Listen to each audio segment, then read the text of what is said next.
Everyone, Joseph Varghese here. I'm beyond excited today. I get to interview a friend of mine, a colleague, a client, someone I've come to respect a lot over the past several months.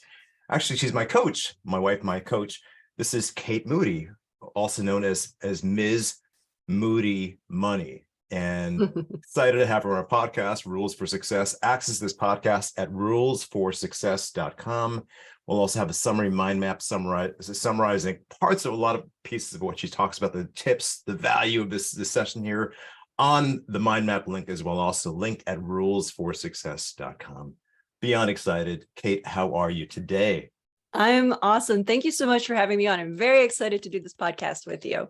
Amazing. Well, we've been blessed for the past few months working together, my wife, and just excited about really getting this out to the world. Well, of course, a lot of people know you've got a YouTube channel. We're talking earlier, you've got videos on your channel with like tens of thousands of views. So you're known out there, and I just realized that the people in my network, the people around me, particularly couples, but really anyone, women, I would get tremendous value from really accessing who you are, your wealth of knowledge, and really your brilliance when it comes to money, mastering money, budgeting, forecasting for the future. You bring some very unique perspectives, particularly as someone who is like a former librarian. You bring that fun giddiness into the conversations. It just makes things really intriguing. But I'm talking a lot about you, but let the audience know, like, how did you become this budgeting expert, this coach? How did you reinvent yourself into doing this from being like a librarian? Yeah, so it seems like an odd path to take, but I don't think so. I feel like it makes a lot of sense. Growing up, I think me, like a lot of kids, were never taught about money. My parents never talked about money, but they did yell about money a lot. So you learn those lessons, even though nobody's teaching you about money, you still learn lessons about money. And so as a young adult, I had a lot of financial anxiety, and that was really destructive in my own life and with friends and whatnot. It's as with all anxiety, not a great thing. So I ended up learning a lot about personal finance through books. And then I took courses about accounting, investing, and finance in a college setting. And when you think about librarianship, a lot of people don't understand modern librarianship. It's all about the organization, classification, and retrieval of information. And budgeting is all about organizing, classifying, and then using your money, retrieving your money for the purposes that it's supposed to be used for. So I feel like there's a lot of overlap. And honestly, a lot of my librarianship was teaching classes. And because we're not taught about money, and it's a moving goalpost too, how money functions in our society is constantly changing. The rules are constantly changing. So you always have to be updated on how it works. I love to teach people about that. So I think that there's a lot of overlap, and ultimately you're just trying to help people. And I hate seeing people who are making a good income stressed out about cash, because they don't need to be. And often people who come from lower socioeconomic households learn to be stressed out about money as a kid, and then they just continue on that trajectory as an adult, even though they don't need to be anymore. So I love breaking people out of that habit and having them lead a more fulfilling, joyful, fun life, free of guilt and shame from money. Money, I always say, is 90% emotion, 10% logic, the way most people use it. Brilliant. Yeah. And I think a lot of us are run by 5, 6-year-olds. We have a 4-year-old in a house and almost 8-year-old. And like a lot of that behaviors, the scripts, which you talk about, which you've been coaching my wife and I about, kind of run through our minds into adulthood and later in life, and it can create friction. A lot of relationships fail because of money, like marriages, divorces come about because of people have money struggles. And I'm blessed because I have access to some of the most brilliant people in my network through the communities I lead. We've had Esther Perel, for example, top relationship coaches in the world, and you, like, for money, and like it's like I have access to a wealth of brilliant people. And I love that you managed to put me and Esther Perel in the same sentence. Thank you for that. You're welcome. That's amazing. But That's beautiful. it's Go true though, on, in the sense that there's wisdom that's there. It's going to be Mhm. parlayed in a way that's impactful, right? So like in my relationship, I have no excuse, right, not to be great. Particularly, I run an accountability community, focus on progress, minimizing friction, maximizing flow. Um, I got to know your sister a decade ago through that community, and I think she even mentioned you back then. That so it's really fascinating how all this comes around. But there is like a tremendous amount of wisdom that's there, and people just overlook these things that they can learn from is accessing videos, resources, books that are out there, or even access coaching, which my wife and I have been working with for the past few months. Um, just like sitting down, going deep. Like we've had some tremendous experiences for ourselves. Like years ago, we did FPU, Financial Peace University, with Dave Ramsey as a couple. It was like the first virtual sessions they ever did, like 5 years ago when she was pregnant. And it was useful. It's great interacting with other couples. Then 5 years later, to be able to engage one individual, yourself as a coach, meet with, every couple of weeks, and, review our numbers, review our thought processes around things, even create a vision board. It's been priceless, because 10 years of marriage is our 10th year. We haven't done those things. We've talked about those things, but Mhm. actually having accountability, like actually having a meeting with you, being told that we don't have these things ready, then we have to like not have our meeting, like having that level of accountability has been extraordinary, because now we have a vision board, right? Now we have a budget, right? Now we have a plan as far as reducing credit card debt. Now we can recognize each other for the scripts we have, like the mental scripts we're running for 4 or 5 to serve children, right? Yeah, and And all those things work priceless. in tandem with each other too. Like you Yes, have to address all of them at once. exactly. Yeah. So it's and you have a very systematic way of coaching people. Well, week after week, you approach one thing at a time where it's not overwhelming. Because if someone are going to go to a web, let's see, all the event, or read a book out there on these topics, it can be overwhelming. But you actually present a framework that's Mhm. accessible, that's sustainable, and you bring your wittiness, your humor, your fun into it, where we feel acknowledged, and we feel that we're playing right, and that's really key. So I could talk about this forever, right? I could talk about it a lot, but I really want to talk about you. You shared about your journey, kind of being going into the library sciences, being an Mhm. instructor, a leader, and then translating that into what you're doing now, as far as like teaching people about money with your brand, Miss Moody Money. Um, who do you love helping the most out there? I know there's couples like me, but I'm sure also women out there who are stressed with money love working with you as well. Am I correct about Yeah. that? Yeah. Well, I love helping people who are doing important work, like world improving work, like you and your wife.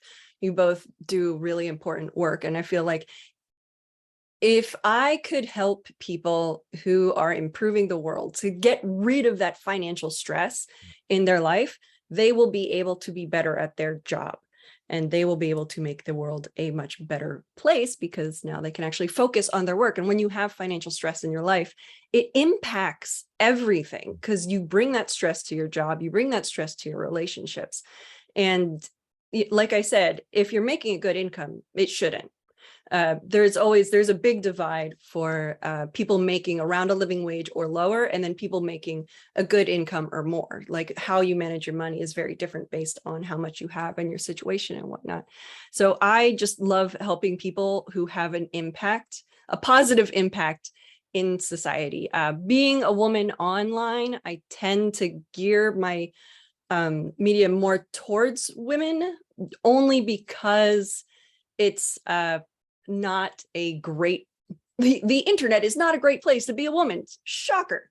Um, so I tend to gear my stuff more towards women, only to attract women, just because of that. But I love just helping people who are doing important work. That's really who I love helping the most.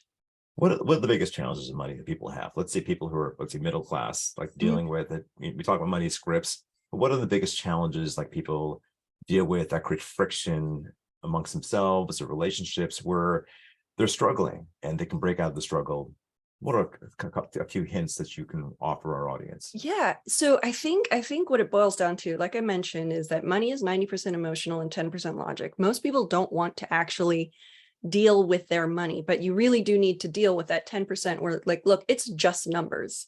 It really is. It's X amount in, Y amount out. That's it.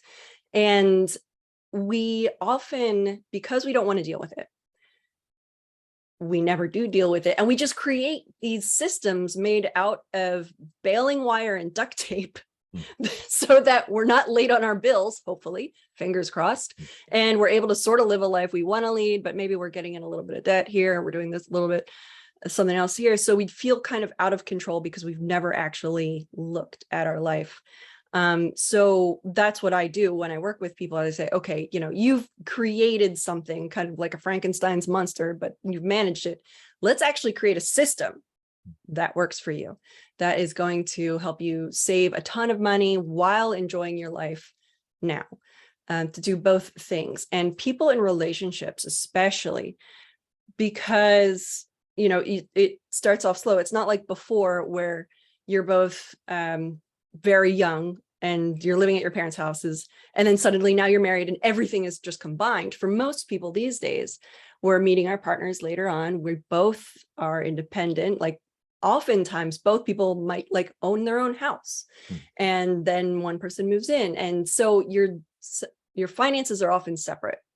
And then we never merge those finances, even though the lives might merge together, because we just don't sit down and say, let's create a system for this. I want to mention, I think with couples, I hear this all the time, and I want to dispel this myth. A lot of couples come in and say, we get into all these money arguments because that person's a saver and I'm a spender, and it's just terrible. But actually, that is the best of both worlds, because you balance each other out. If you only have two savers, like, great, you guys are dragons sitting on your nest egg of millions of dollars, and you're not actually enjoying your life. You're not going out, you're not doing stuff. Right. Yeah, you're just not enjoying your life. Good for you. I'm so glad that you're financially prepared for whatever life throws at you, but this is your one and only life. Go have fun. But at the other end of the spectrum, you got two spenders who are fabulously fun to hang out with. But there's nobody to put on the brakes when you have two spenders. And so then they get themselves into a lot of trouble because they'll get into debt. Right. So when you have the saver and the spender together, the saver is forced to go out and have fun. The spender is forced to save some money. So it's actually really, really good. I want to tell people that in case they're in a relationship and they're having that struggle right now, that's ideal. Yeah. Actually, and in my relationship, I'm the spender, my wife's the saver, and we come together. We have a lot of fun together, of course, and we've just gotten better at our numbers through this and other things we've done over the years. And it just there's a lot more freedom. Like, we can breathe a bit more because now we can play and know that we planned out the play in our lives, and that's really come out of a lot of the conversations we have. So I get that. It's really fantastic. Got it. Any other friction points, like for couples or individuals that are out there around this, the things that they can avoid by maybe taking simple steps? Oh gosh, honestly, and nobody ever believes me, but I think you can attest to this. The power of actually writing down what you spend at the time that you spend it is tremendous. And you don't have to do this for the rest of your life. Try it for 1 week. 1 week. And you can't outsource it. You can't have an app do it, because by creating the teeny tiniest bit of friction in your spending, you will create such mindfulness about where your money goes. And you'll recognize, like, oh, this is probably why I'm stressed out, because I was just about to blow $20 on something I really don't care about. Like, I won't even spend 5 seconds to write it down. That's how little I care about this item. I love that. I love it. But my wife and I have a Google Photos account, right? It's one of my biggest hacks I've had in life. Every photo I've taken of my child, our children, I'll tag them and I'll email them an email account they don't even have. But every photo I take when I go out for events, my wife Shirley is able to see those photos in real time because it syncs to the cloud. So when I go to a gas station or when I go to a restaurant to buy something for my daughter who went out last week, I'll take a photo of the receipt and I'll take a photo of what it costs to get gas. And just the effort of doing that, and also knowing that I'm accountable because now she sees that picture like it's synced in the cloud. It has me think an extra moment. I'm not so great about writing things down, but I found out of our coaching, I found that by taking a photo and texting it to a number, that extra effort and that awareness has been tremendous. And on top of that, like she sees these things too. It's tracked in the cloud, all of that stuff. And but it's allowed me to make better choices, right? It's allowed me to like, be more strategic as far as finances goes, and also tracks things too at the same time too. So it's more fun. So it's really cool. Great exercise. Highly recommend it. Very simple thing to do. Track things, write things down. Yeah. And as much as I love automation, and there are some great budgeting apps out there, I think it's important to do it yourself first. And then once you become mindful around your spending, then you can outsource it to an app and just have an app track it for you. But it's creating that mindfulness around your spending that can really help shift where your money goes. It's building a muscle, right? That's a big thing. More important than any app is building a muscle. Like, and as you know, muscles atrophy over time. So it's like, building that muscle. And then once the muscle's there, writing things down, then using the app adds another bit of leverage and clarity and forecasting and all that good stuff. Yes. Amazing. Yes. Actually, I had a client who he used to get fast food like 5 or 6 times a week, and it wasn't good for his health. And he, his health was suffering for it. And when I had them do this exercise, he stopped buying fast food altogether. And I want people to live whatever kind of life you want to live. I want to help you get there. And he just said, well, you know what? Because I was going to have to write it down, I realized I'm headed home anyways. Why am I spending this money on food when I'm going home? There's food at home. Yeah. And, how much is that going to save him per week? $50 probably easily. But a lot of it's emotions, as you mentioned before. So it's like the emotional call of seeing something. Maybe it's on the trajectory home. There's a fast food restaurant of sorts, and just taking the extra step to acknowledge, to write it down is enough for us to like rethink, right? To kind of like get back to our why, realign ourselves to the bigger picture and make better choices. Like a lot of people, when I'm president, we're hypnotized to kind of go certain paths, and we see a lot of fast food signs, things of that sort. And we aim to kind of go to those things versus, taking a breath and writing it down, like bring awareness to it. All good stuff. And I also want to point out one thing you had mentioned, and I am such a big believer in this, is to find a system that works for you, that everybody works slightly differently. So I tell people, okay, well, write it down. I don't, put it in your notes app, put it in an actual notebook, whatever it is. And you were like, okay, well, taking a picture and texting it works for me. Great. Do that. I'm very not prescriptive in how people get to where I'm trying to get them to. Just whatever method is gonna work for you, do that. Yeah. I love that you acknowledge like values, like where we come from. What do you value? Like my wife and I, we're both very similar culture, background, stories of sorts, but there's certain things that she values. Like, I drive her to work because her dad did that. And like her love language is quality time. The more I know that, the better our relationship has been, because, we spend about an hour each day in a car together and talking and listening to comedy. But it's like recognizing those things we value, is having that conversation. And a lot of couples just don't have those conversations around character, around that. And oftentimes these things stem from experiences, things we appreciated at a young age, perhaps potentially modeling our parents, like the best qualities of her dad, or best qualities of my mom, or best qualities of my dad, but modeling the things we saw as children, whether good or bad, right? Yeah. Very much so. Very much so. I've gotten a lot of value out of the scripts exercise you talk about. And the scripts basically is you tap into an experience as a child around the stories you have around money. And when she and I did this with you, it was very meaningful. It was very moving, because we got to talk about those experiences, things we saw, and why we do those certain things now, right? And why we appreciate certain things now. As I just talked about,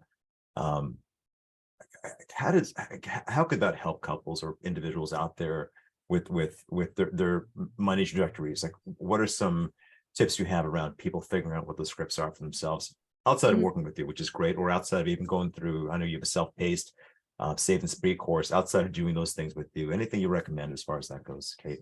Yeah, honestly, it's the steps to sort of figure out your money scripts, which are beliefs that you learn through childhood. And they're often subconscious, so they can kind of be a little bit insidious because you don't actually realize that you have them. Take try and come up with money memories, and I'm everybody has these sort of flashpoints in their childhood where they understood what money was and it had some effect on them, whether that be, and these are true stories. I had one client who's she was so used to her family moving because they were just so poor that they kept getting kicked out, that she actually took all of her favorite belongings to school every single day.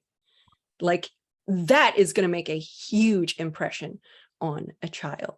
And I had another client who was saying that all the most successful men that he grew up around always smoked cigars. And he realized, like, oh, that's why I smoke cigars now. Like, that's why I wanted a big house. So you look back in your history, you say, find these money memories that you have, these associations, these times when you recognize what money was, what effect it had on you in your life. You know, if you were of a very different socioeconomic class than your friends, and this goes either way, if you are the wealthy one or if you are the poor one, if you're different than your friends, it starts to create shame around either having money or not having money. And what lesson did you learn? Like, looking at that as an adult now, what lesson did you take away from that? And is that true? So if you were wealthy growing up, but your friends didn't really have much money, you might have learned to hide having money, which can come out in all sorts of ways as an adult. Maybe you give away too much, or you push away money. Like, people want to pay you to do X, Y, or Z, and you say, no, no, no, I don't need any money. I'm good. Thank you. What lesson did you learn then? And then expose that to the bright light of adult logic. Does that actually make sense? Like, did whatever you learned, is that true? Does it serve you? And if it doesn't serve you anymore, come up with a new lesson to take away, and then repeat that to yourself. Put it on a little sticky note on your mirror or on the fridge or wherever, something that you will repeat it to yourself over and over and over again until this new script becomes hardwired in your brain and is now the one that you will refer to whenever you need to handle money. So in my example, if you were previously pushing money away because you felt shame around having money, you could say, like, no, there is no shame around having money. That's fine. The character of your person is not built by how much money you have or do not have. It's the actions that you take. And you can say, like, okay, well, I'm providing a service and this person wants to pay me. That's okay. It is okay for somebody to want to pay me for doing a job for them. And this also affects a lot of women in business, especially because women are socialized to be nurturers and to devalue what we can provide. And so I do this workshop a lot with women entrepreneurs to look into their money scripts and see what is serving you, what is no longer serving you. Let's rewrite the things that aren't serving you anymore, because your business is going to succeed or fail based on those little scripts that you have on, and a variety of other things. But if you're a jeweler and you're not charging the amount of money that you really deserve to be charged based on all of the things going into the value of your items, like, you're not going to be a successful jeweler. Right. So I want you to be successful. right. Own your worth, essentially. Yeah, own right. your worth. Yeah, it's very, very important. And I think out of like these exercises, some other work I've done in recent months, really owning for myself, how can I expand the wealth within me and all around me as my identity, being an expander. When we get to a place where we can see ourselves, our identity, who ours are, I am, and have it be meaningful and have it being impactful, as you mentioned before, in the world, pretty soon the choices we make will be in alignment to that, being, in my case, expanding things, right? And So I love that. It really, it's very much of value, recognizing where we came from, really choosing what we're focusing now, because what we focus on does truly expand in life. Yes. I Yes. mean, And I always work with people's individual values and needs, because what's important to me might not be important to you. And I mean, frankly, my money's on it not being the same, because everybody has different values. And so it doesn't matter what my values are. Like, what are your values? Let's align your money with your values so that you can lead a more fulfilling life. That's the whole purpose of money. It's only a tool. And again, our emotions are so wrapped up in it that we give it this power over us and over our lives. And like, no. It's just a tool. What kind of life do you want to lead? Let's use the hammer for what it is. amazing. I love that. What's a piece of advice you would offer to your, let's say, 18-year-old self if you go back in time? or let's say if you could mentor someone who's 18 now, what's one piece of advice you would offer that person or yourself, as I mentioned before, on this unique structure of life that we have, run money and or wealth or anything? Yeah. So when I speak with younger people, usually college age students, it's more a matter of teaching them that they are smarter than our financial system, that so many smart people just think that they can't understand how money works in our society. And like, it really isn't actually all that complicated. It sounds complicated because there's a lot of jargon. But if you don't understand how money works in our society, you're going to lose. And financially, you will lose a lot. And so it should be important, even though money itself isn't important. Like I don't want people to focus on money above all else, right? Because your relationships are more important, your life, your health. These are all more important than money. But it is important in our society that you need to have money to be able to do the things you want to do.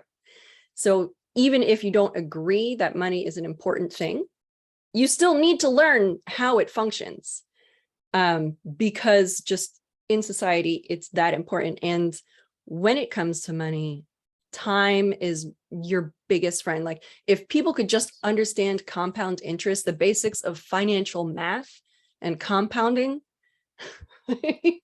your world has totally changed. I have one graph that shows the difference between saving $10,000 a year between 21 and 30, and then 32 through 65, and earning 8% back in the market. And the person who saved a total of $100,000 in their 20s ends up with twice as much money as the person who saved $350,000 because of compounding. Yes. And I show that graph to 20-year-olds, and that's what hits them.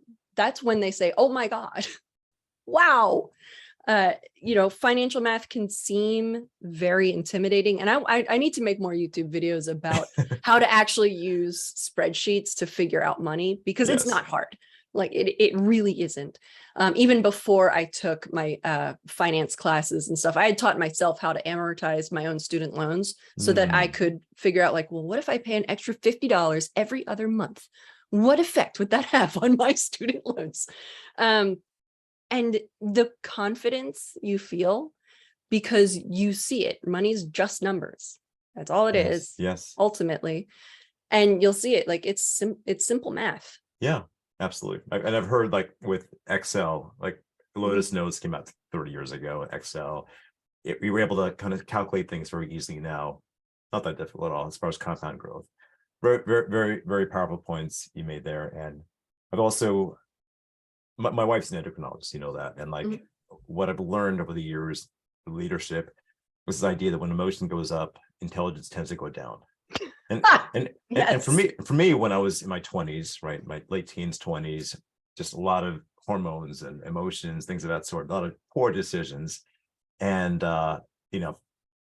if I embraced a little more steadfastness back then with regard to strategizing these things would be a little different now. And when I bought Bitcoin at $2, I probably would have held on to it. I remember seeing Google in 2004 and thinking it was amazing, like the search engine, because the screen was blank. It was just What do you Right. want to look for right here? And I thought that was brilliant. And if I had been investing back then, I would have said, put money in Google because it's amazing. When it was Right. like $30 a share. Right.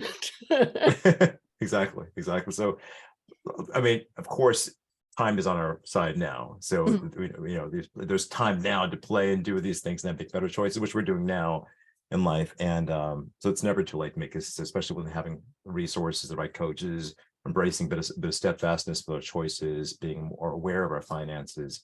A lot of good advice you provided so far. Last question. What are some rituals that you embrace each day to keep you on track? That's a question we also often ask our members or community success circles. Rituals, routines, things that you do each day, maybe in the evening, maybe in the morning, to Mhm. keep you engaged, keep you on point with your commitments, your life, and your commitment as a leader, as a coach, and more. Yeah, actually, I was just looking around to see if I had my 2 planners. I've got a 2 planner system. My rituals every day is definitely to write down the goals that I have to do today. So also at the beginning of the week, it's like, here's all the stuff I need to get done this week. Here are the tasks I need to complete. And then every day I'll have, what do I need to get done? I try to always incorporate some type of physical exercise every day as well, whether that be yoga or weights or, just going for a walk, that kind of thing. And I schedule out my day, and I had a realization based in success circles, because I was talking to somebody about this, is when I went to high school, we had 90-minute blocks. Hmm. And I realized that I work best in 90-minute blocks. I don't know if it's because at a very impressionable age, I was forced to work in 90-minute blocks, or if that's just the way my head naturally works. But now I've set up my days in 90-minute Love that. blocks. Love So that. that way it's so I can feel like first period, second period, third period, fourth period. I love that. I And love that. that's what seems to work for me. So I create my schedule and then set my timer on my phone. 90 minutes, get something done. Beautiful. I love it. Pomodoros, planning forward, like Mhm. your day, your week. I love that. Excellent. Great tips there. How do people find out more about you, your work? YouTube channel, Ms. Money Moody, but how do people tap into you and your genius? Yeah, I mean, if you just Google Ms. Moody Money, I'm there. Ms. Moody. I'm most active on YouTube now. I do have an Instagram as well. That those are both great ways to, well, the YouTube just to learn more about money, and you can make fun of some of my older videos, which are blurry and slow, but the content is amazing. Well, it's compound growth, right? You mentioned that you get better, 1% improvement each day. Compound Mhm. growth. We play it in our favor, whether it's money or videos or anything we do. It's just about being better each day, which I know Yes. you're a big fan of with the work you do and your branding as well. Also, Yeah, and I do have a course called Save and Spree, which walks people through my budgeting system, where they can learn to just like save oodles. It's like a set it and forget it system to save a ton of money while enjoying your life now without feeling that you're restricted. Because most people hate budgets because they feel that it's going to be restrictive and too much work. And this takes away all that restriction and work, because as you know, I'm all about focusing on, look, let's focus your money on the things that you actually get good value from, and stop wasting any money on anything that you're not getting a lot of value from. And so that walks people through the entirety of it. And I think that is a great way if people want to work with me, or maybe they don't want coaching, but they do want some sort of system to take control over their cash. Finally, it's an awesome opportunity. that course, Safe and Spree, your self-paced Save and Spree course is on your Mhm. website, MsMoodyMoney.com. Is that right? Yeah. Well, actually, it's not. It's just launching now. I don't even know if I have it on my website yet. Okay. But everybody should be on my mailing list because I send out great stuff. She has Every amazing. We're being coached by Kate, and we also get the emails too as well. Sometimes we confuse the emails and newsletter as being the assignments. So we'll start that, but there's like a wealth of brilliance that's there as far as things to focus on, money, planning, and like all of that. And then we realize that the homework's different, and so it's got like double the benefit from the It's newsletter. just So A+ gold star you two all the way. awesome. Awesome. Well, highly recommend getting on your mailing list, checking out the course. It'll be on our website by the time you listen to this recording, MsMoodyMoney.com. For all of us in the audience, tap into this podcast interview and the mind map summary of all of this, including links to all of Ms. Kate Moody at rulesforsuccess.com. Kate, it's been a pleasure connecting with you here and having this. And look forward to more to come from you, from your site, from your brilliance, from our coaching, work with my wife, working with you in the future. So thank you so much.